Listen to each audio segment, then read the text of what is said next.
CapX Live. I'm Alys Denby, Deputy Editor of CapX. And we here at the CPS love any excuse to talk about Margaret Thatcher. She founded our organisation and we wouldn't be here today without her. But her presence always hangs over Tory conference, literally in our case here. But perhaps now more than ever, as we're seeing so many of the issues that she grappled with re-emerge. We've got inflation, strikes, an energy crisis, and even an unprovoked invasion of sovereign territory. But with Liz Truss's tax-cutting, pro-growth agenda and that renewed sense of ideological direction pervading the Conservative Party, is it a case of, as the great lady herself once said, the mummy returns? Or is it rather, now that we've seen that Liz Truss very much is for turning when it comes to the 45p rate of income tax, that we really need to rediscover her spirit once more? And to discuss this, I'm joined by a fantastic panel. We've got Lord Willetts, who is President of the Resolution Foundation and who also worked with Margaret Thatcher and Nigel Lawson. Nile, Gardiner, Director of the Margaret Thatcher Centre for Freedom. And Matthew Elliott, Senior Political Advisor at Shore Capital. I'm going to ask each of you to make some opening statements, then we'll have a bit of discussion, and then we'll take questions from the audience. So, Lord Willetts, can I start with you? Well, thank you very much, and it's great to be back at the CPS. I was reminding my host, I'm not sure whether the mic is on or not, I was reminding my host of my last pamphlet for the CPS entitled Conservatives in Birmingham, which came out in 2008 when we had the party conference here for the first time for many decades. And it seems topical once again, my personal reflections having also been born and brought up in Birmingham.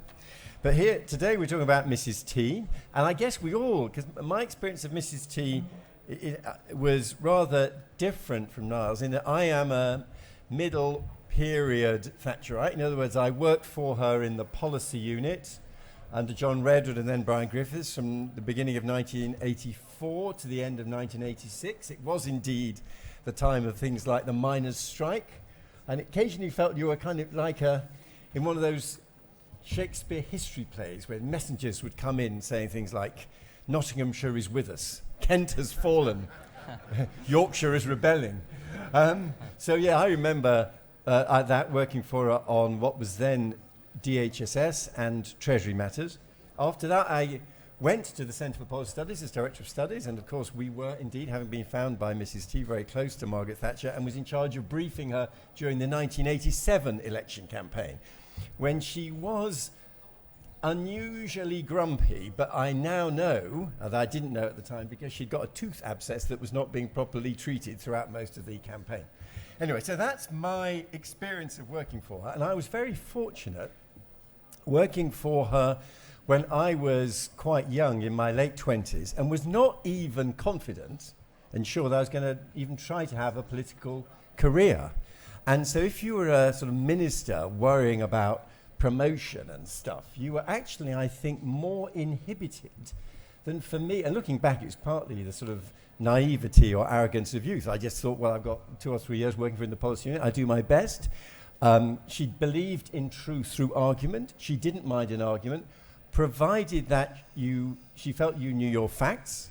So because one of the things I was working for on was Social Security, and her very first job in government had been as Parliamentary Secretary for National Insurance, for the first 3 months she would just quiz me on obscure benefit rules to check that I knew what I was talking about. So how long exactly do you have to have been working to get a full entitlement to unemployment benefit, David? She would say at the beginning of a meeting.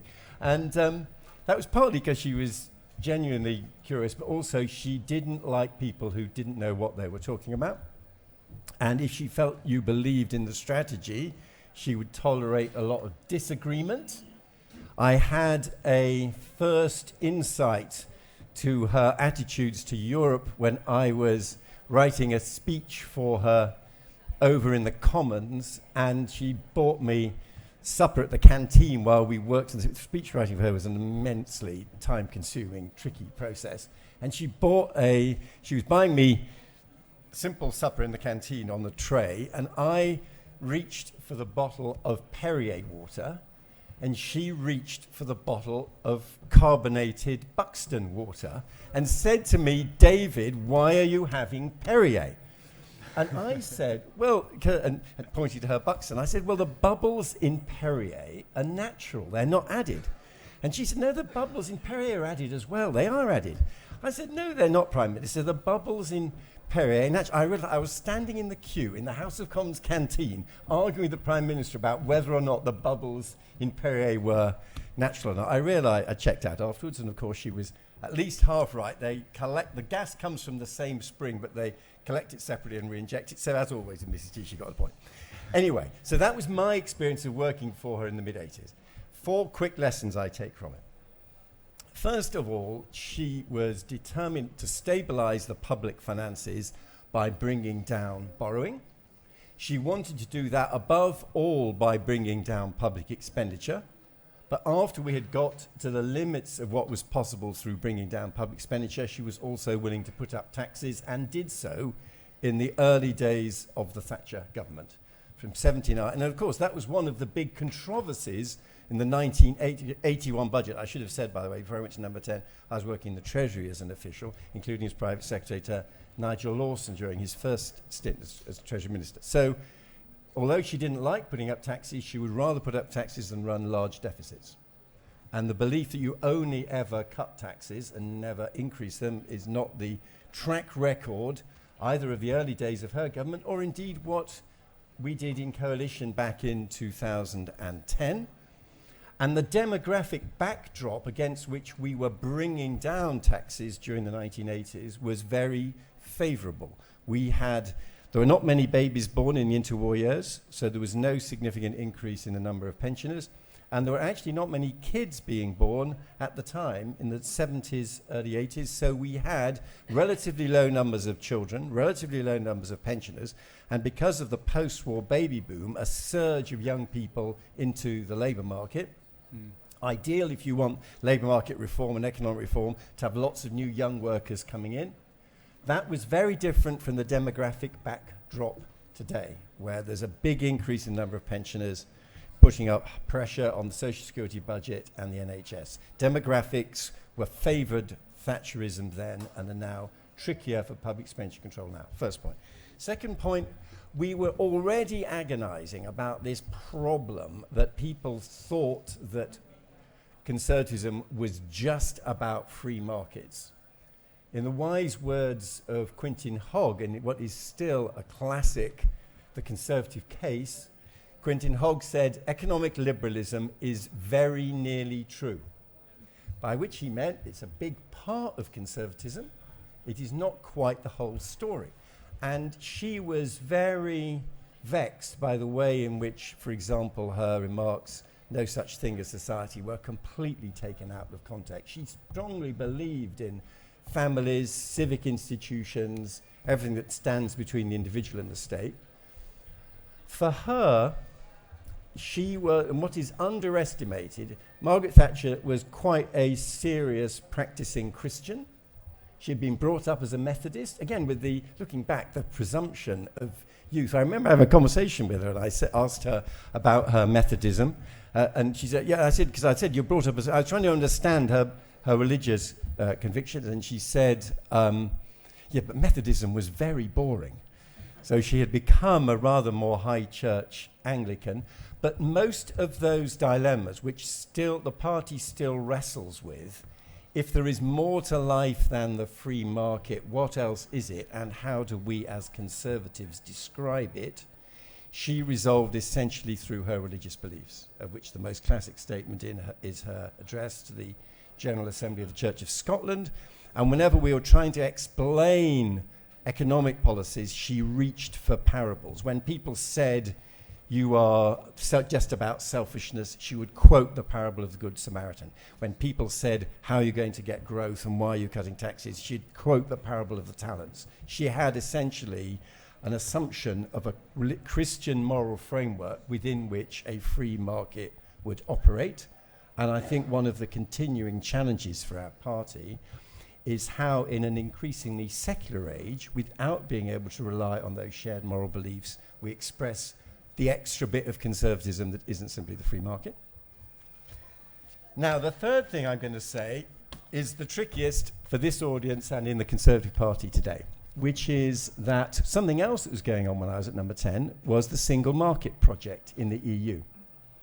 And the single market project was heavily designed and influenced by Mrs. T and her ministers and advisors, and was an attempt to extend our market reforms in the UK across Europe, because we were frustrated by the trade barriers that stood in the way of our selling goods and services across Europe. And she had hit on a brilliant industrial strategy, which is, as we weren't going to subsidize failing old British motor companies, what we would do instead was go to the rising successful industrial power in the automotive sector, Japan, and persuade them to invest in Britain on the basis that they could build a car plant in England and sell across Europe from it. So she put a lot of effort into, Japan was then the rising power, cultivating Chinese investment in Britain, and this single market was a key part of the proposition.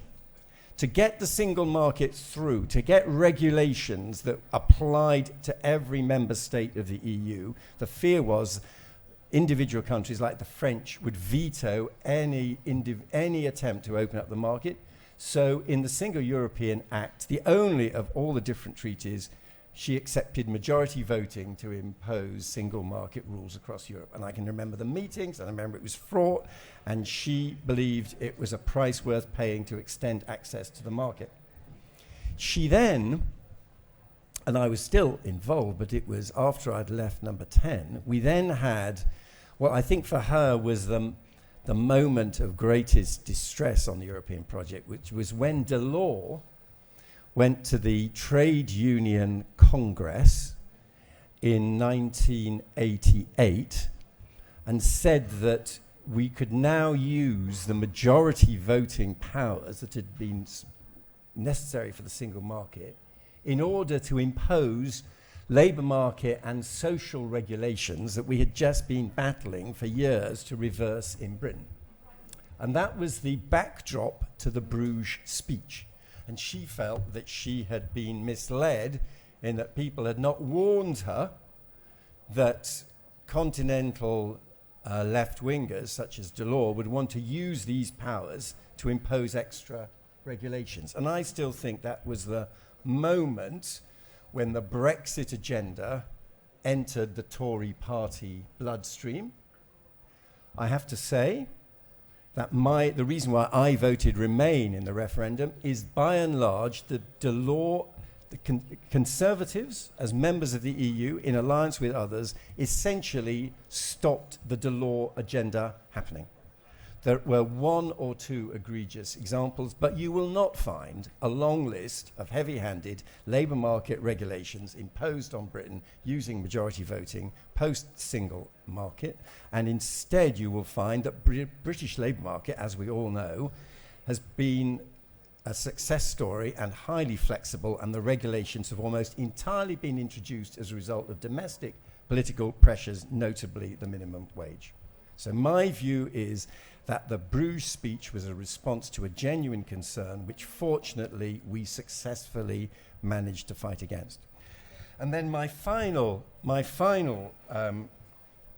observation is, I think in today's Britain, and tackling today's problems, and from my time dealing with it, she was also, I think, rather more pragmatic than sometimes is recognised, and that can cramp the room for manoeuvre that today's Conservatives on the front bench, discharging their political responsibilities, face. And I was trying to think of some examples, and I will end with two examples again from this rather, looking back, amazingly, she was amazingly tolerant. We had proper, real conversations about real things in politics. And I remember saying once to her that when she was going through a period of frustration with the BBC, I said, why don't we just commercialise it all and fund it with advertisements? And she said to me, David, she said, would you really want every TV programme interrupted with advertisements? I just thought that was a real functioning, pragmatic politician. And my second example is Liverpool. When the militants in Liverpool were running amok. And I took what I regarded as the proper Hayekian position, the Liverpool militants in Liverpool had been voted into power by the local voters of Liverpool. It was a free country. That's what they'd voted for. They should live with the consequences of their actions. It wasn't for us to intervene. And if Liverpool's economy failed or collapsed as a result of these mad left-wing policies, that was their experiment, and it was a warning to the rest of the country. And I tried to persuade her, therefore, we shouldn't do anything about it. And she said to me, first of all, as the national government, we will ultimately be responsible if terrible things happen in Liverpool. We have a responsibility to the citizens of Liverpool, which we cannot just escape on the grounds they voted for a militant council. And secondly, what she did, however, conclude was that it was possible to put together an election-winning coalition in Liverpool of people who did not pay the rates. And she thought that she had a particular obligation to help groups like small businesses, shopkeepers, who were the rate payers who could be outvoted, which I think was part of the intellectual origins of what became the community charge, the poll tax, trying to have a functioning democracy in which taxation and representation went together. So it was a great privilege to work for her. It was a great privilege to exchange ideas with her. She was pretty much always right, and I very much appreciate the Centre for Policy Studies inviting me back to talk about her today. Thank you very much indeed.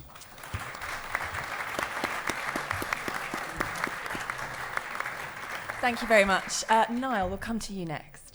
Great. Thanks very much, Alys, and thank you for the tremendous opportunity to speak to you today, and especially to talk about what Margaret Thatcher would be doing right now if she were with us. I'm sure she is with us in spirit, it has to be said. And I had the privilege of working with Lady Thatcher at a later stage. So I was with her from 2000 to 2002. And then later, subsequently, we established the Margaret Thatcher Centre for Freedom at the Heritage Foundation, which Lady Thatcher personally established. And she based it in Washington because she wanted to shape the thinking of the world's superpower. So I had the opportunity to work with Lady Thatcher on her final book, Statecraft, which in many respects actually became the genesis of Brexit. And if you look at the two chapters in Statecraft on Europe, she talks about her vision for Britain's future in Europe, and she urges a future British government to seek a renegotiation with the European Union. And she makes it clear in Statecraft that if Britain did not get what it wanted in this renegotiation, it should leave the EU, which is exactly what happened. Statecraft came out in 2002. As always, Margaret Thatcher was decades ahead of her time, and that's the way she thought. And I think it's important to set the record straight on Lady Thatcher's views on Brexit. She would have wholeheartedly celebrated the Brexit victory in 2016. And anyone who worked for Lady Thatcher in the last couple of decades will tell you exactly that Margaret Thatcher would have wholeheartedly supported Brexit. And that is very important to note. And in fact, I did a piece on this for CapX a few years ago on Lady Thatcher's approach towards Brexit. And I had numerous conversations with her over her final years, where she made it very, very clear that she wanted Britain outside of the European Union, freed of the shackles of the EU. And I think that her views on this were absolutely 100% clear. Moving on to the present right now, with regard to the Prime Minister's announcement of the U-turn over the top rate of tax, I'm in no doubt that Lady Thatcher, if she were with us today, would not have supported a U-turn on this. I think her advice to the Prime Minister would be that once you've laid out your stall here, don't pack it up and go away. You've got to persevere with the policy. And I do not believe that she would have been in favour of a reversal on this policy position, as unpopular as it may be. But for Lady Thatcher, leadership was never a popularity contest. In fact, she hated opinion polls, focus groups. She believed that you must stand on your principles like a rock, as she used to say. And I think, broadly speaking, she would have been in favour of the overall approach that Liz Truss has taken. Liz Truss is a free marketeer. She believes in economic freedom. She's a tax cutter. She believes in limited government. These are all things that Margaret Thatcher stood for. And I think that Liz Truss's admiration for Margaret Thatcher is a very, is a great thing, really. And it's important that the Conservative Party and its leadership still look to the example of Margaret Thatcher. She won 3 general elections in a row. She didn't lose a general election. She got ousted, of course, by the Willetts in the Conservative Party, who are still around, it has to be said. And there are those in the Conservative Party today who are sticking the knife into the new Prime Minister. And I was reading an op-ed piece in the Times by a former cabinet minister, which could have been written, frankly, by the Socialists and the Labour Party. It was that bad. And you have, I think, elements within the Conservative Party today who are trying to undermine the new Prime Minister in the same spirit that those in the days of Margaret Thatcher tried to knife her in the back. We're seeing that today. So I do think the U-turn by the PM is a mistake. And the enemies of the Prime Minister will sense weakness, blood in the water. And when they seek weakness, they're going to double down on this. And I think this is a dangerous time for the Prime Minister here. And also to make this announcement at the beginning of the Conservative Party conference, I think was a huge strategic error of judgment as well. And it has taken the sort of the wind out of the sails, I think, for the Prime Minister this week. But in terms of the big picture, what Liz Truss is trying to do, I think she's absolutely right. Britain needs free market policies. It needs greater economic freedom. The United Kingdom has fallen down the rankings of the Heritage Foundation's annual Economic Freedom Index. It's fallen, I think, about 12, 13 places in the last couple of years, actually, because of the huge rise in government spending, huge levels of borrowing. All of this needs to be reversed. And Britain in the Brexit era should be a shiny example, I think, of economic liberty. And I do think the Prime Minister understands this, and she's determined to take Britain down a different path, and I think she deserves our support for that. But it is vital that the Prime Minister projects strength, determination, and resolve. And another U-turn or a couple of U-turns, I think, would be disastrous for her premiership, actually. And I think that the Prime Minister has to have confidence in the free market message, really. Because if the Conservative Party will not stand for economic freedom and for free markets, who will? And the United Kingdom will decline as an economic power, as a world power, if it does not stand up for the foundations of economic liberty. And that means cutting taxes, reducing spending, ensuring that the United Kingdom does not fall into a situation of massive debt. If you see what's happening in the United States today under Joe Biden, it's catastrophically bad, and the US is heading for a recession. You have soaring inflation. You have $30 trillion of government debt in the United States. You have a US administration that is the most far-left presidency in American history, that is spending taxpayers' money at an incredibly high rate. And you have a presidency that is now even lecturing, I see over the last few days, Great Britain on its economic policy. I mean, the cheek of that, frankly, if you see the disaster of the US economy right now. The stock market is crashing in the United States. The S&P 500 is down 25%. NASDAQ, tech stocks, down 35 to 40% this year. A far greater scale of market collapse than what you're seeing in the United Kingdom, frankly. And you even have, of course, the IMF lecturing Britain as well. And the Prime Minister has just got to do what is in the best interest of the British people. She should not be listening to the howls of condemnation from Joe Biden or the IMF or from the Labour Party. And the Labour Party, of all people, to be lecturing the British government about economically sound policies. I mean, this is just ludicrous, really. And the worst thing that could happen to Great Britain would be a socialist government that would run this country into the ground. And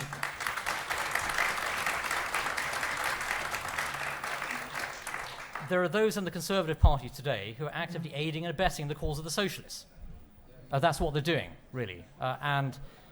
So my advice to the Prime Minister, based on the foundations of Margaret Thatcher's leadership, is to stand her ground, continue fighting for economic freedom, but also fighting for Brexit, because Brexit represents a new era for Britain, a self-confident era for the United Kingdom on the world stage. British leadership really does matter, as we're seeing over Ukraine. British leadership has been absolutely outstanding. And the British government right now, it's the most powerful Conservative government in the world. What it does really matters. It also sets an example for others to follow as well. And so the Prime Minister really has to be strong, resolute, determined, and she must stand up for Conservative principles. And she has to defeat the left, not only from the Labour Party and from the SNP, who seek to destroy the United Kingdom, and the Liberals, but she has to defeat the left within the Conservative Party as well. So this is a critically important moment for Great Britain in the Brexit era as a leader on the world stage. And liberty really matters, and this government has to fight for it. And it has to face periods of unpopularity, and it has to stand up to those who want to turn Britain into a socialist backwater. Let's defeat them, and let's ensure that Great Britain leads as a great force for liberty and freedom across the world. Thank you.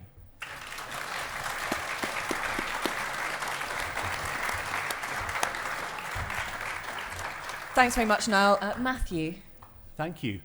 I'm at a huge disadvantage on this panel because I was at primary school, I think, when David worked for her, at university when Nile did. So I never worked for Margaret Thatcher, so I can't claim to have any first-hand insights into what she would have done or what she would have thought personally.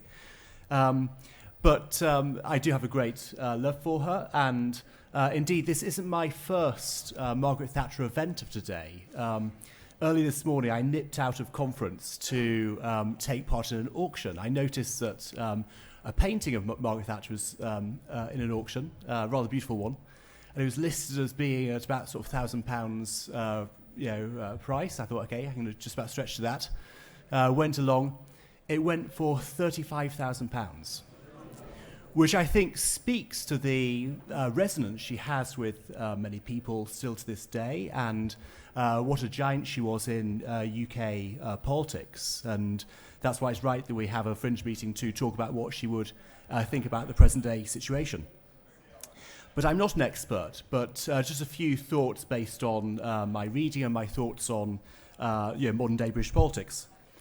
I think one thing she would recognise is the trade-off situation we're in. And this is one thing which Liz Truss and Kwasi Kwarteng have highlighted. Their case is that we've had low economic growth for several decades in the UK, and they want to try something different, to try and increase economic growth, to try and make the country more prosperous so that prosperity can be shared amongst the country. And she would recognise this trade-off situation, that you have to make some tough decisions when it comes to spending, some changes when it comes to regulation and the supply side of the economy, which might have some short-term difficulties. There might be winners and losers. I think she'd recognise that trade-off there.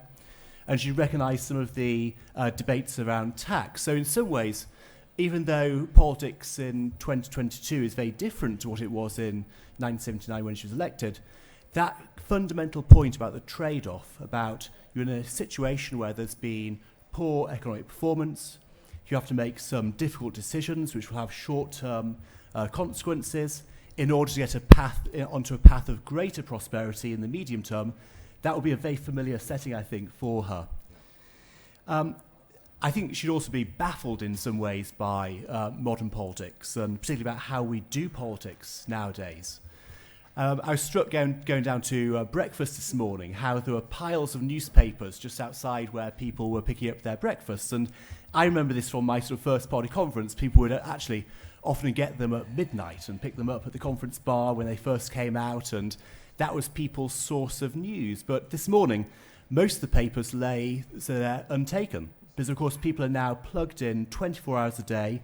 All the news apps are constantly updated. People are constantly on Twitter. It's a much faster news cycle. It's a much more difficult situation to work in. And then layered on top of that, of course, you've got the use of social media and social media bubbles and social media groups that come after you and influence how politics is done. So I would say the fact that politics is now done at a much faster pace than it was back in the 1980s adds a complication now which Margaret Thatcher didn't have back in the day. But one thing which I think is similar between now and then is that if you look back at the history of the 80s and what happened then, from my reading of it, not my first-hand experience, there were periods during her time in office when she went through great difficulty, when she was fighting against the odds, when she was massively behind in the opinion polls, when people were saying it would be impossible to win the next general election, when people were writing off Margaret Thatcher and saying she'd never be able to make a comeback. And I think that one thing that it was clear that her principles guided her and her ideology and her outlook on life guided her. And I think that's another similarity between now and then. I think in Liz Truss, compared to perhaps the more recent Conservative Party leaders, she does perhaps have a clearer sense of belief and a clearer set of principles and a clearer ideology that she brings to her premiership, her role in number 10. And I think that will see her through. And just thinking about politics and how it ebbs and flows, if you think back to conference last year, the Conservative Party were at the top of the tree, people were questioning the future of Keir Starmer, people were talking about how the Labour Party needs to change their leader in order to become electable.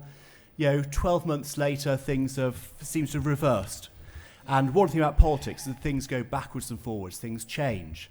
But I think that with Liz Truss, with her clear principles, if she can stick to them, if she can then deliver the growth that we're talking about, that we're hoping for, then the next election is still winnable. Thank you. Nicely done. Thanks very much. Perhaps I'd like to kick off the discussion by unpacking the question a bit. Why is it that Margaret Thatcher still has such a powerful resonance? We're not sitting here asking what would David Cameron do. Why? What is it about her? And why? And even the government, I think, will be asking itself at the moment, what would Maggie do? What is it about this woman, this figure, that has such a hold over the mind of Conservatives? Who'd like to start? Well, I mean, I think, and it is relevant. She was obviously the difference between a politician and a statesman is a statesman changes the country for the long term and never loses at any point a perspective of what the long-term objective was. And I've worked with and for a range of different Conservative politicians. For me, you'd be stuck in the she had this capacity for detail. So you'd be doing some detailed policy piece of work, and she was incredibly attentive to detail. I think it'd be like one of those kind of film director shots. She would go right back and judge what you were discussing against some key principles of making Britain a more successful, freer, more dynamic economy. And the capacity to judge every short-term decision against a long-term objective was formidable. She was, and for them, the initial emergency project was stabilising the finances. The long-term project, my language, not hers, was, which is very relevant for today, was raising the growth rate of a mature democracy. And raising the underlying growth rate of an advanced, mature democracy is bloody hard to do. And the guru at those days, in the 1970s, who I think explained the problem best, was Manker Olsen, who wrote a lot of books about how gradually interest groups become more powerful. It gets harder and harder to do things. The project we were doing was trying to turn the sick man of Europe, both a sick man in terms of its influence in the world, but also economically a sick man, into an economic dynamo. And she succeeded. And just on the chronology, I personally think that if you look at Britain from 1979, the underlying growth rate improved, and the run of performance was we were doing well up until the financial crash. Britain, 79 to 2008, is by and large one of the better performing Western economies. What's gone wrong is actually something that's happened in the past 12 years. It began most vividly with the financial crash, and we at Resolution Foundation, when we try to analyse what's gone wrong, one of the things that's got wrong is that the rate of change, and you can measure it in different ways, how frequently people move jobs, the rate of growth and shrinking of different business sectors. We don't look like a mobile, changing, dynamic economy anymore. We look like an economy with relatively low rates of change, low rates of dynamism. That, I think, is our key challenge. And here I'm totally with Liz Truss and Kwasi Kwarteng by what they're trying to do. The only thing I would add is that Mrs. T was pretty careful on the sequencing. She had a 10-year project. And she was pragmatic. In 1981, the militant miners did the first miners' strike in South Wales. She backed down. She didn't think she was going to win that battle then. She chose her moment. And I sometimes think that what Kwasi and Liz have tried to do in the past 6 weeks is roughly the equivalent of what Mrs. T did sequentially, step by step, over about 10 years. At each stage trying to win the argument. The 40% tax rate was finally delivered in 1988. So she was also had this capacity for patience and judging the moment and trying to do it right. Yeah. Excellent remarks here by Lord Willetts. And just to add to that, why is Margaret Thatcher so important today? And it's significant that on both sides of the Atlantic, actually, Margaret Thatcher is very important. There are many US politicians who look to her leadership. And if you look, for example, at figures like Nikki Haley, possibly a top presidential candidate for 2024, she very much models herself on Margaret Thatcher. And a lot of US conservatives look to Margaret Thatcher for inspiration, just as much as they look to Ronald Reagan for inspiration. And so her influence is global. It's significant in Ukraine. I think that Zelensky has referenced Margaret Thatcher and Winston Churchill, of course, on multiple occasions. And so, her inspiration, her leadership, I think, makes an impact all over the free world today. And there's a reason for that. It's because Margaret Thatcher was a truly principled conviction politician. You knew exactly where you stood with Margaret Thatcher. She didn't blow with the wind. She was very, very clear about what she believed in and the principles that underpin those beliefs. And she was somebody who was also deeply patriotic, and she lived her entire life for her country. And that sense of selflessness is so incredibly powerful. You don't see that very much today, actually. And in many respects, she was similar to the Queen in terms of her dedication, her selflessness.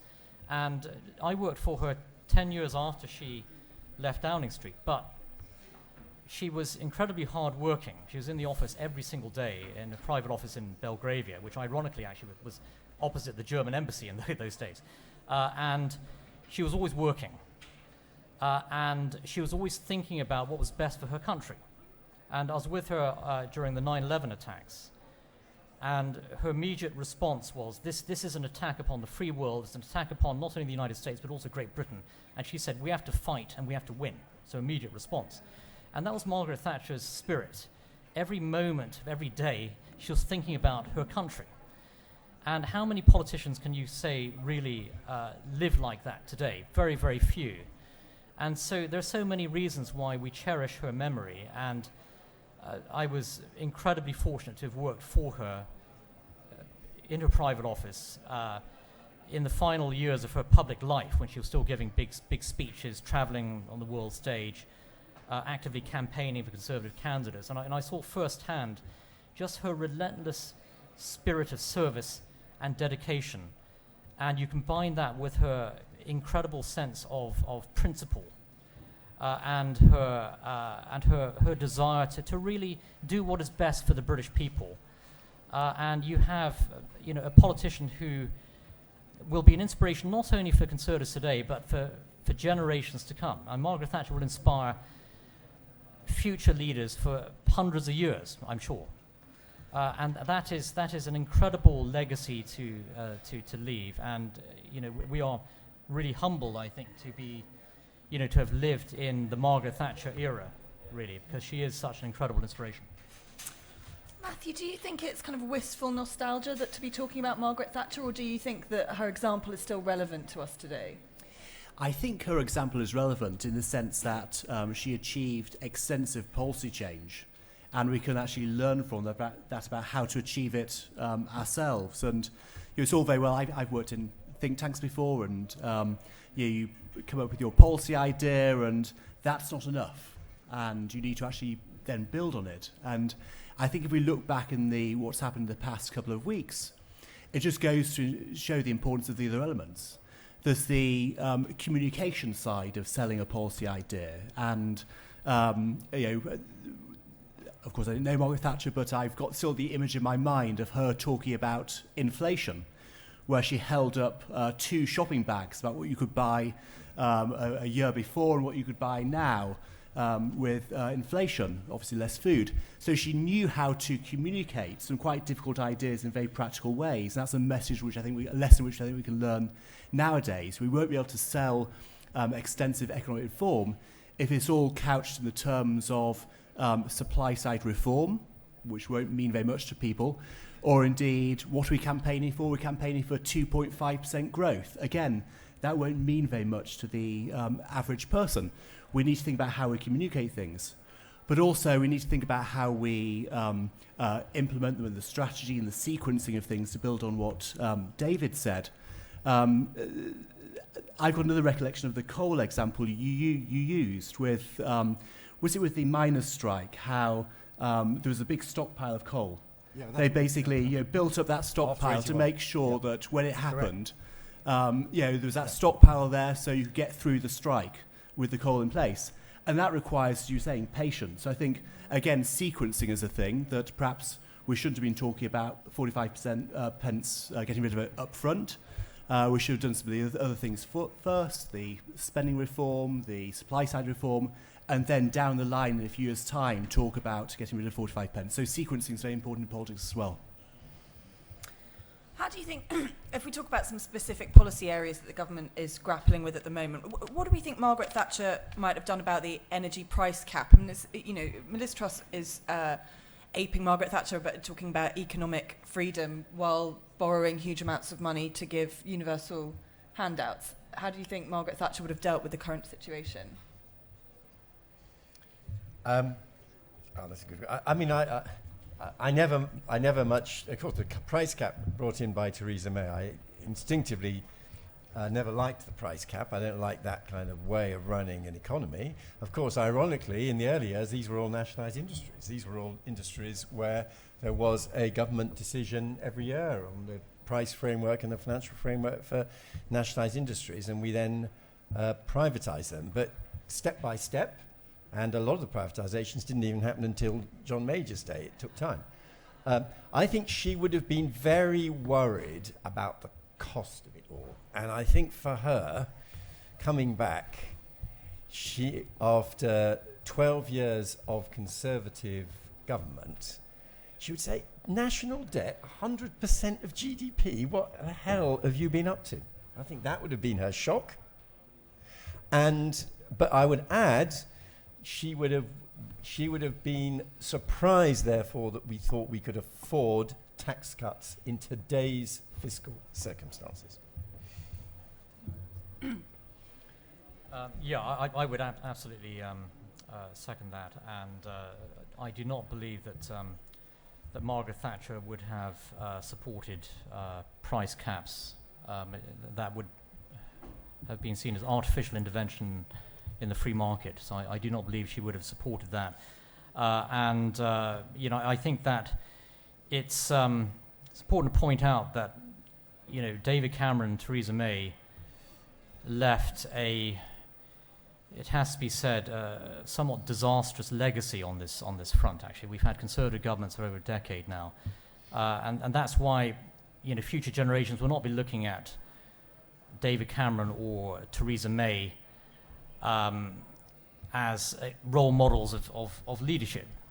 because the energy crisis that we're seeing today is not only the result, of course, of Putin's evil and barbaric actions in Ukraine, but it's also a result of decades of a lack of strategic thinking on the energy front, a failure to create energy independence, a failure to, I think about free market solutions here, and too much of a focus on sort of green energy policies, which are vastly costly. Lady Thatcher would not have supported net zero, for example. I think she would have viewed it as completely ridiculous.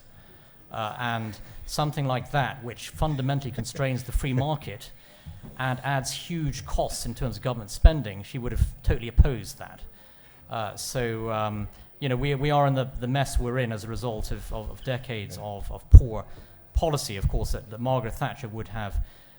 She would have taken a fundamentally different course, but she would not have supported, I think, price caps on energy today. May I just politely point out that Margaret Thatcher was one of the first world leaders to register climate change. She, advised by particularly Crispin Tickell, but others, she, given her scientific training, she got very interested, first of all, in the hole in the ozone layer, which had been spotted by British scientists in the Antarctic and led to an international treaty to reduce the emission of the chemicals that were causing the hole in the ozone layer, and was then very early onto carbon dioxide and climate change. And actually thinking of the challenge today, how would she do it? Now we're speculating, who knows, and we'll have different views. I think she would have said something like this. She would have said, the West is at war. We are in a state of war with Putin's Russia. She would have said, Ukraine is standing up for the values we all believe in, and shared sacrifice is necessary. It has to be shared. As a result of this war, we are not as rich as we thought we were. There is therefore going to be economic pain. It's going to be fairly distributed, but none of us are as affluent as we thought we were, because the battle is worth fighting. I think that, which is, and remember, her formative years were the 40s and 50s, messages of shared privation. That's why I don't think, don't worry, we can cut taxes at a time like this, is quite where she would have been. It would have been a much sterner message about getting the country through adversity. Now you wanted to respond? Yeah, I'm just going to respond to a couple of those points. Firstly, on the point of taxes, and this is where I disagree. I agree with you, Lord Willetts, with regard to the energy price cap issue, but on the issue of taxes, I think Margaret Thatcher would have strongly backed tax cuts now for the UK. So I do believe she would be supporting that position.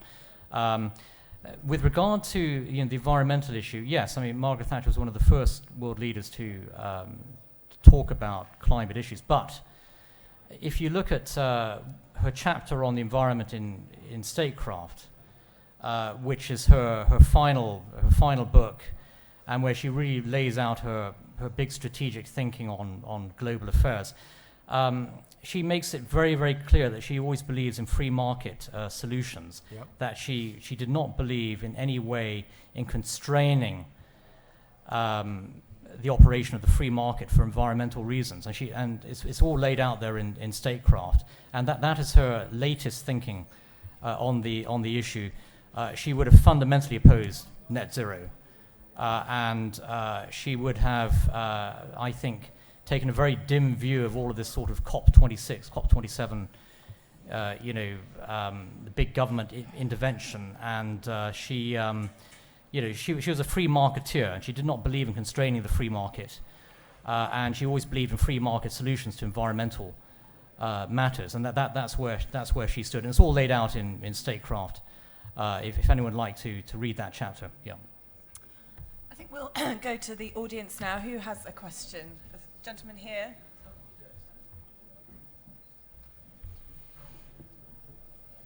We'll do both of you. Good afternoon. This is for Nile, please. My name's Chris from Weston-super-Mare in the southwest. You say that there are problems with the left, or the Wets, whatever you like to call them, within the party. Can Prime Minister Truss, does she have the power, has she got the determination to calm them down a bit, not use social media against? And also, why are they against Conservative policy? Why are they in the party? Good question. We take this gentleman here as well. Well, perfect timing, because I'm going to ask a very similar question in roughly the same way. I think since Brexit, MPs have got used to rebelling, particularly in our party, it seems. I mean, just having a look at Labour Party conference, they were singing God Save the King at the beginning. I wouldn't have imagined that a year ago. Maybe it's just because they don't like female leaders, I don't know. But is there any lessons we can take from Margaret Thatcher in the way that she dealt with her backbenchers? Because at the moment, disunioned parties don't work out well, and we're not going to last 7 minutes if this continues. Should we take one more and then anyone else? Gentleman here. Thank you. It's going to be a question for Matthew. Over the past couple of years, it seems like successive Conservative governments have perpetuated and actually supported a no-cost, no-fault, no-fail, and almost no-effort economics, where the various agreed groups, depending on how loud they shout, depending on how much noise they make, they can actually be appeased, and the taxpayer socializes the bill. Okay, and I can't see any situation where getting on your bike or the values of self-reliance are ever going to be popular on Twitter again. Is there a space for a Thatcherite economics or Thatcherite government in today's populist politics? And given your recent work on general tendencies on nationalisation, on household poverty, etc., can this politics win the next elections for us? Nile, did you want to start talking about the left of the party and if there's anything we can learn from Thatcher about how to deal with backbenchers? Those are great questions, and I think what we're seeing right now is not dissimilar to what we saw during the series of Brexit votes as well, and the efforts to undermine Boris Johnson when he was Prime Minister. I'm no doubt I think some of the same characters are fighting the same battles here, and I just think it's just so fundamentally dangerous for the future of the Conservative Party. The left of the Conservative Party nearly wrecked Brexit and derailed the democratic will of the British people, joining forces with the left, actually, and with the socialists. There's a danger, I think, of a similar situation now with Liz Truss, that the left wing of the Conservative Party uniting with the Labour Party, even the Scottish Nationalists, the Liberals and so on, against the Prime Minister. And I think there's a similar kind of drive here that we're seeing, the same kind of drive that we saw to undermine Boris over Brexit, actually. On so many fronts, as I mentioned before, it's a disastrous strategy, because what this will lead to is not only a Labour government, potentially a Labour SNP coalition. It would mean potentially the end of the United Kingdom. I'm in no doubt that despite all these promises from Keir Starmer about Brexit, that once in power, the Labour Party will seek to dismantle the whole Brexit process. And in fact, the SNP and the Liberals, if they're in coalition as well, will demand this.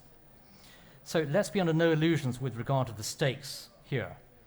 It's the future of Brexit. It's the future of the United Kingdom itself.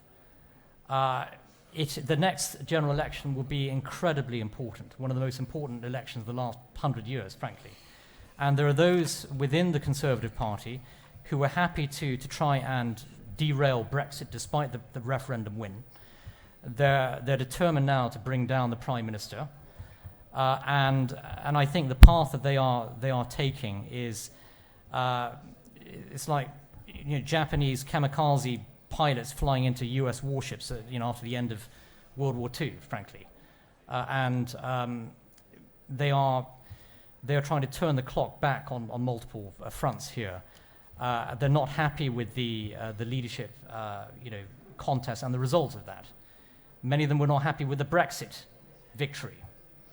They don't seem to respect the democratic process or in fact, the leadership process within the Conservative Party. So I would say that their approach is incredibly destructive, dangerous, and the very future of the United Kingdom and Britain's future as a free nation, sovereign nation outside the European Union, rests in the balance here. David, you were talking a lot about Margaret Thatcher's pragmatism, and one example of that I've always thought is that she had the Willetts in her cabinet. So what do you think about sort of lessons from that about dealing with splits in the party? Well, there's one very important historical difference, which is, of course, Margaret Thatcher was elected leader in 1975. I can remember the day as having just left school. I can remember the result, and had 4 years setting out what she wanted to do, and was then elected, obviously in the 79 election. I think one of the reasons why this situation is more complicated now is the Tory party was elected in 2019 on a manifesto shaped by Boris Johnson, which included a whole range of pledges, and with Boris describing himself famously on one occasion as a Brexity Hezza.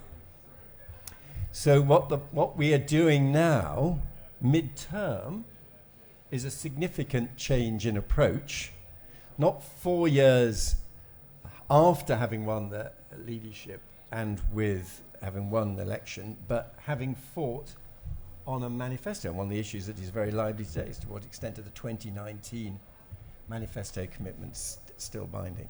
So I think that's why it is a bit difficult. She does different. She did, as I say, oddly enough, and I think we have to be very careful of getting too factional and too divided here.